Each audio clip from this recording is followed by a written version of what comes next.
What are the new research that is Thank you. available as far as agricultural production is concerned? Can you let us in on that?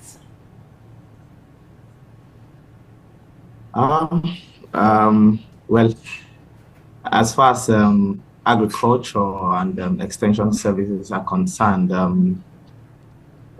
research are well advanced in several areas. When we talk about mechanization, when we talk about input, however, research and adoption are two different topics. So when we talk about available research and innovations in the area of agriculture, we can look at adaptable mechanizations. We have portable planters. We have improved seed varieties.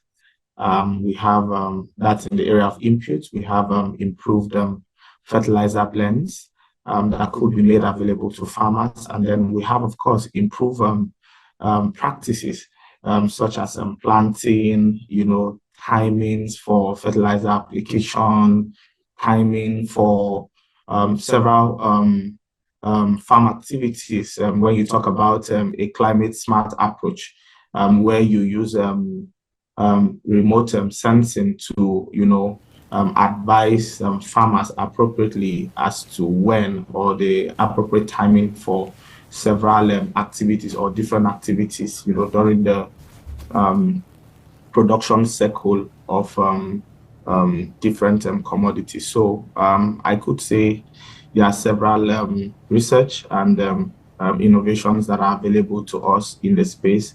But like I said, adopting them is a different question entirely. Thank you. All right, let's talk about extension services. I would like you to talk to us about some of these extension services. What are they? And then what has been the impact as far as the services are concerned? Looking at the agri sector, do an elaboration on what these extension services are all about. How viable are they? How accessible are they? So I look at extension service as a bridge that allows farmers to go from the unknown to that which is known. Over the years, we've had farmers stuck within a climb of thought, where they used to doing the same thing over and over again, and getting poorer results by the year as a result of land fatigue, nutrient drain, and all of that not. However, what we do with the extension services is to bring research closer to the farmers and expound them and tell them, okay, there are new ways of doing things. So we go into the communities, we train the farmers, and we work with them. Extension is not just about training. Extension is hands-on. And so when the farmers are planting, you're there, you train them, and then you're there to practicalize. You're there to have demonstration fields where the farmers can come and see the practical application of what you're doing. And then, it makes it easy for them to adopt. One of the case studies I already use is in Nigeria, we have about 90% of all farmers classified under the smallholder farmer ranking because they cultivate less than 5 hectares. And this form of agriculture is majorly subsistent. So asking a person whose entire livelihood depends on what he is able to produce, asking him to change the way he does things is a risk and a gamble not many of them are willing to take. So extension provides them the comfort and then the ease of making the migrations. For instance, you want a farmer to migrate from planting his local seed variety to planting a hybrid variety. You have to be able to make a business case for it. You have to let the farmer know how beneficial or how profitable it is to make that migration. And so what extension does is, first of all, we train. Second, we practicalize. And third, we have the hand holding. And then when we discover that, okay, all of this has been done, we still have the issues of adaptation because of technical know-how, or rather capabilities, then we provide those capabilities. So extension is a holistic service. First of all, you train, then you convince them to adopt. And then when they are willing to adopt and you find out there are gaps or hindrances, you take away those hindrances. I give you an example. in cultivation of maize, we advise the farmers to put one seed every 20 centimeter, and then the ridges should be 25 centimeter apart. Now, based on what they do and their manual cultivation style, it's practically almost impossible. And even if they are to achieve that, it will cost them way, way more, to be able to achieve that. And so when we realize that farmers understand, but they are unable, they do not have the capabilities, what do? We begin to partner with farm machinery and mechanization providers to provide us with modular planters, and then we were able to solve that problem in most of our beneficiary communities. And then we discovered, okay, there's a need to have the phosphate-based fertilizers applied at the same time as planting. That's going to cost additional labor, and farmer doesn't want to spend more. And so we have to find a way to have the planters, improved and innovated to be able to plant one seed per 20 centimeter and at the same time introduce just the adequate amount of phosphate-based fertilizer, at the same time while closing. So that's just an example of one of the many things that extension services does. So you are able to, first of all, train the farmer. Number two, demonstrate to him while your understanding is superior, because some of them have been doing this for 30 years, 40 years. You want to demonstrate the superiority of the knowledge you're bringing. Then three, you take away the hindrances, everything that prevents them from adopting that. And then at the end of the day, you have what we call the widespread adaptation. So these are what extension service is all about. It's about taking a farmer from the way he knows to do a thing to the way it should be done for our general and collective good. So okay, thank you. Let's get back to research. Now, agricultural performance surveys for 2015 to 2022 show that in Nigeria, there is limited adoption of research findings. What are the challenges when it comes to adoption and implementation of research findings in Nigeria?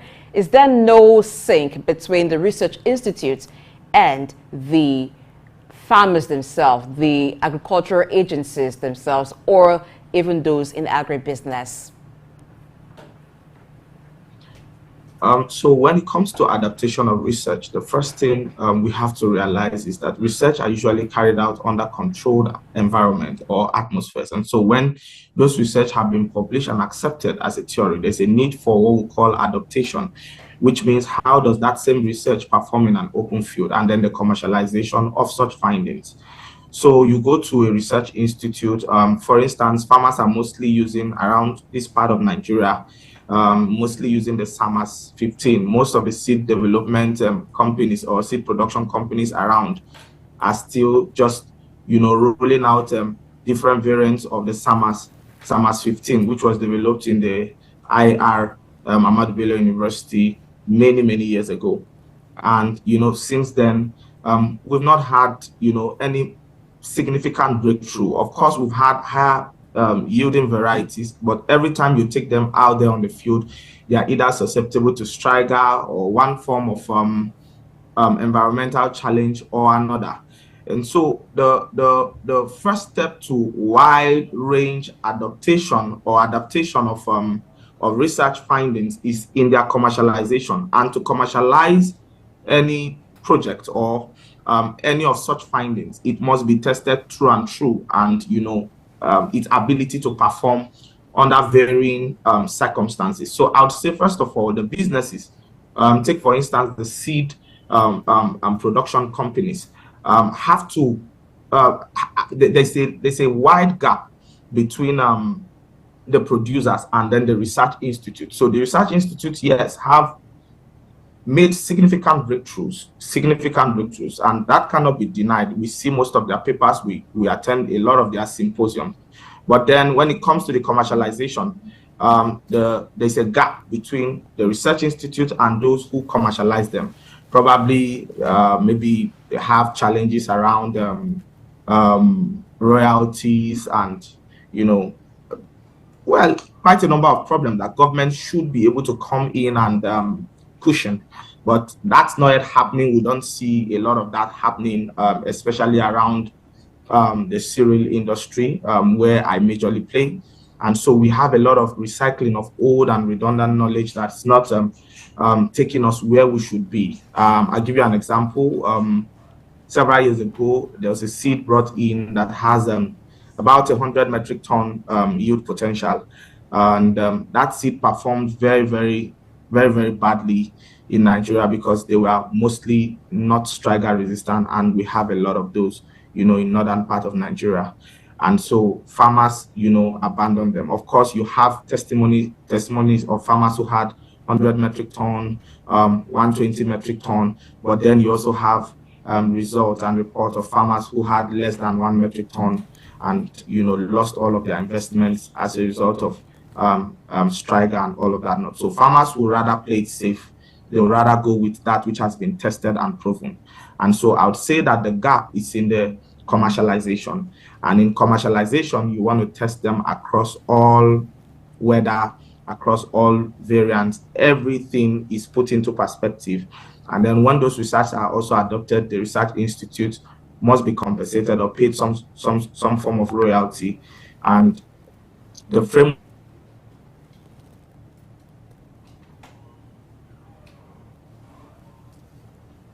for those things to happen are, should I say at best, I'll say at best, not readily available. So government will have a lot of role to play in mediating between those who commercialize research and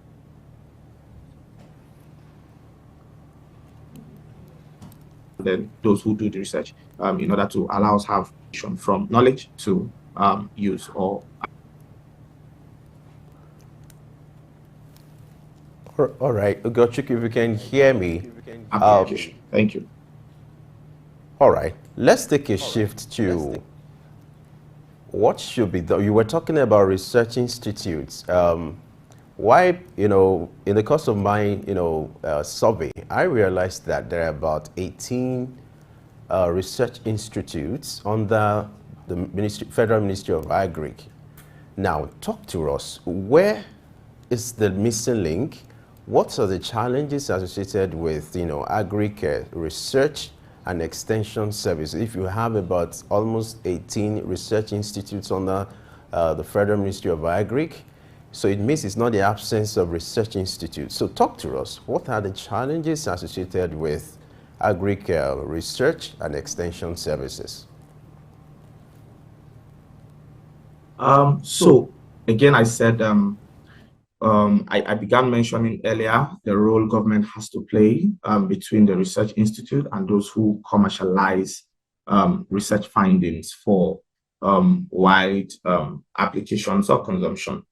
Now, one of the major responsibilities of government is to provide an enabling environment for business to happen. I'll take a case study of the AFLA Safe that is produced by the IITA. Several years ago, under the Agra project, farmers had, access to the AFLA Safe, which is meant to combat aflatoxin buildup in maize.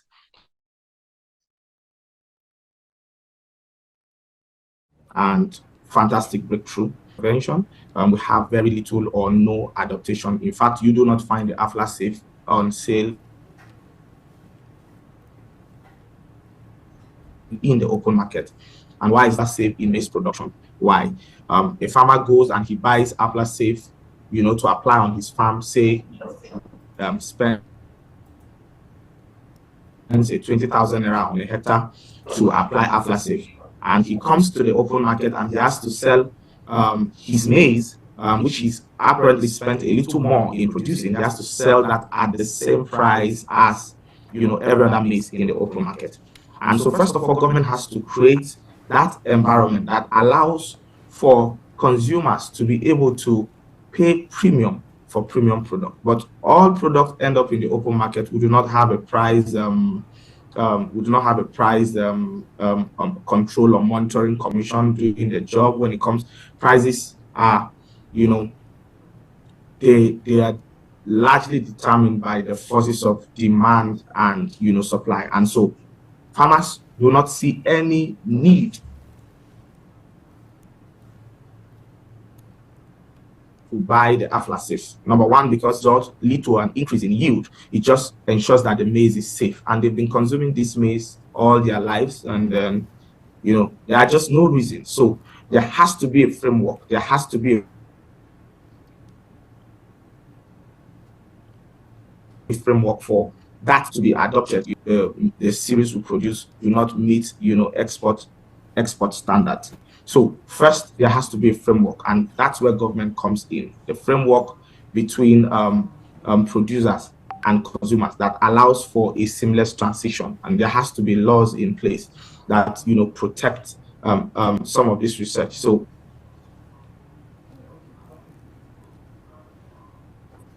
the demonstration has gone from those, and we saw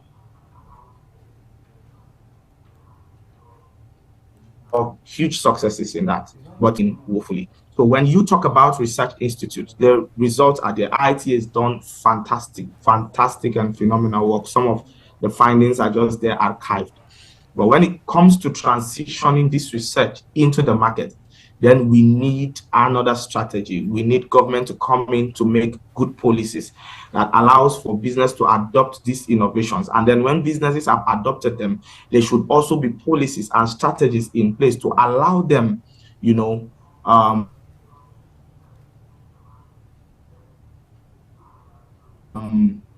get rewarded for such adaptation. So for researchers, no royalties for those who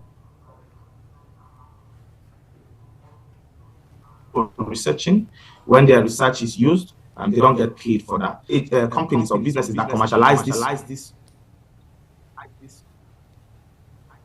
researches use them, they do not get rewarded for the chain or to the production process. So I think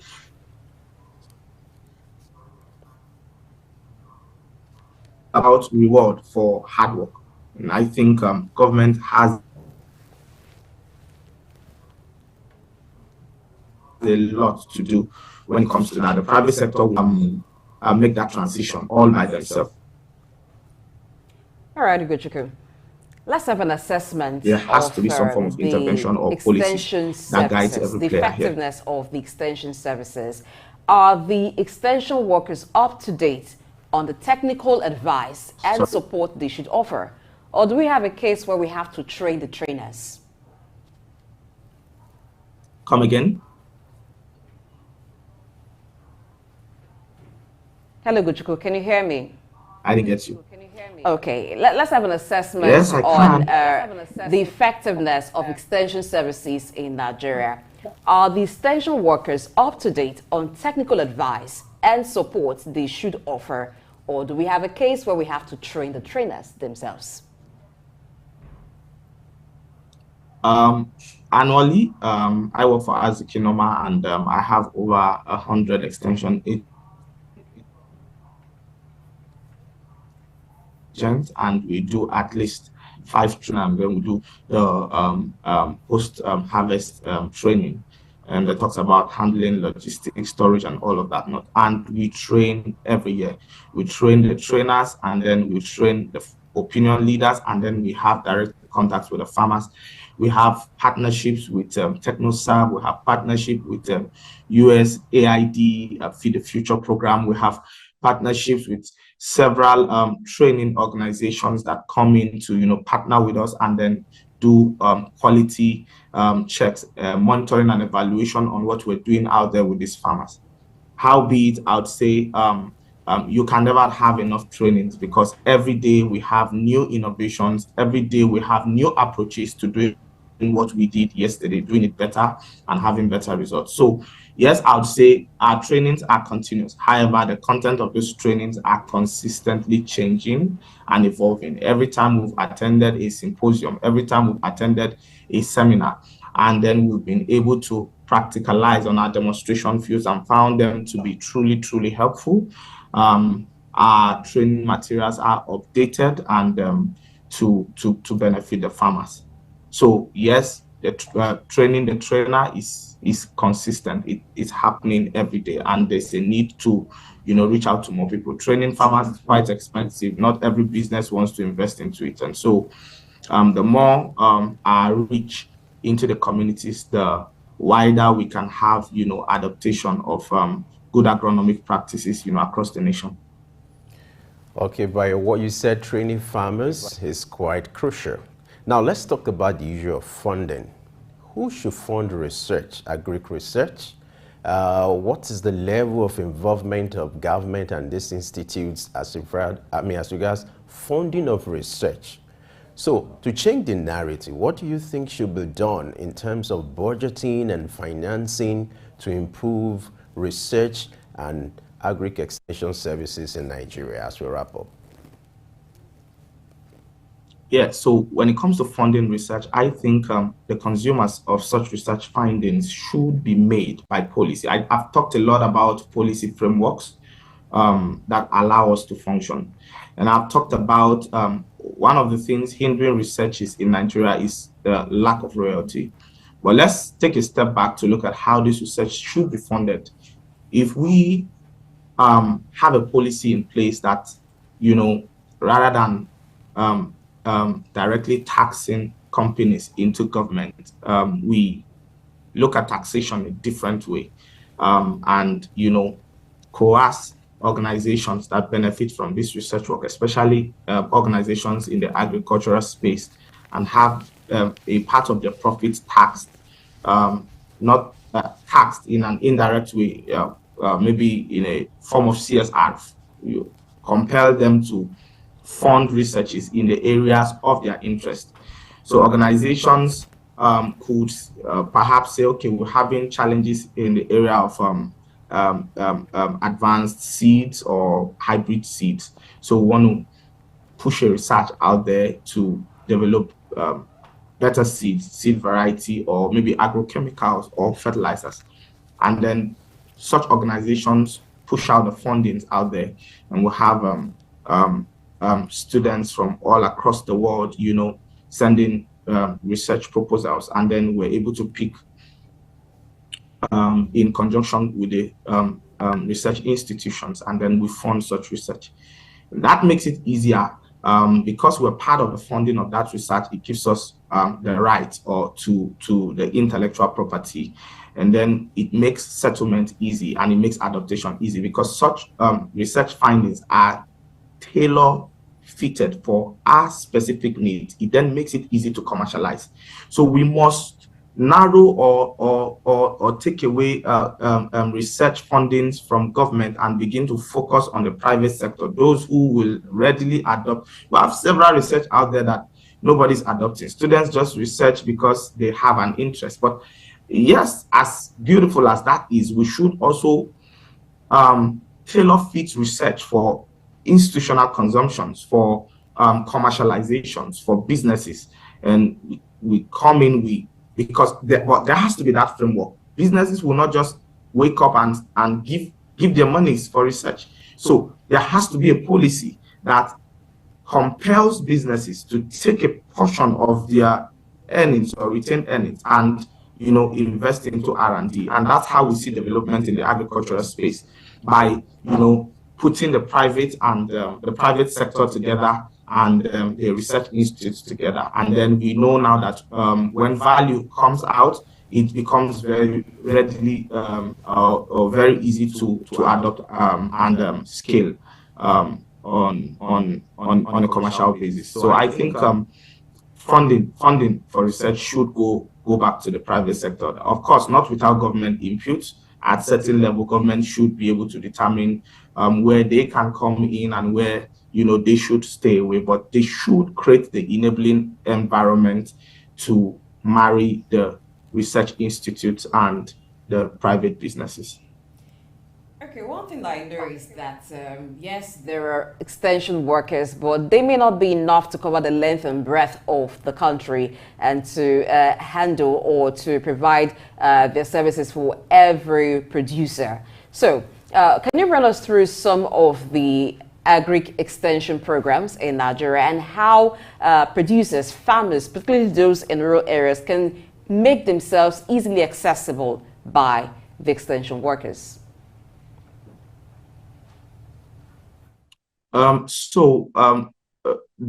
it comes to the reach, we have to first of all, talk about the pool of this extension worker. Where do we pull them from?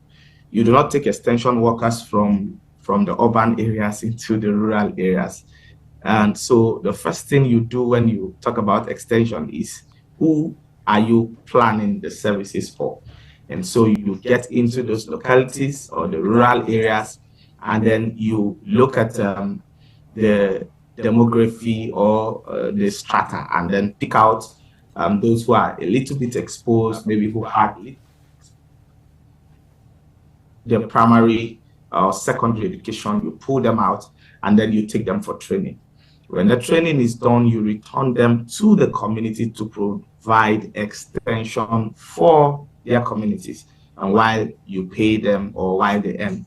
So I think one of the solutions to extension is adaptation rather. You have to adapt it to the climate. You have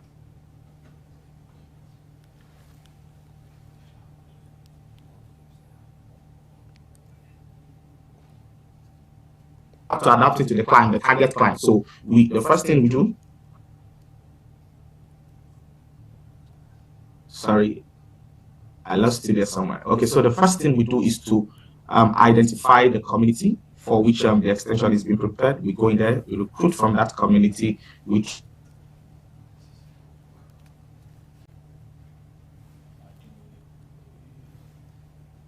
train them, and then we send them back in, and that reach everyone within the target location.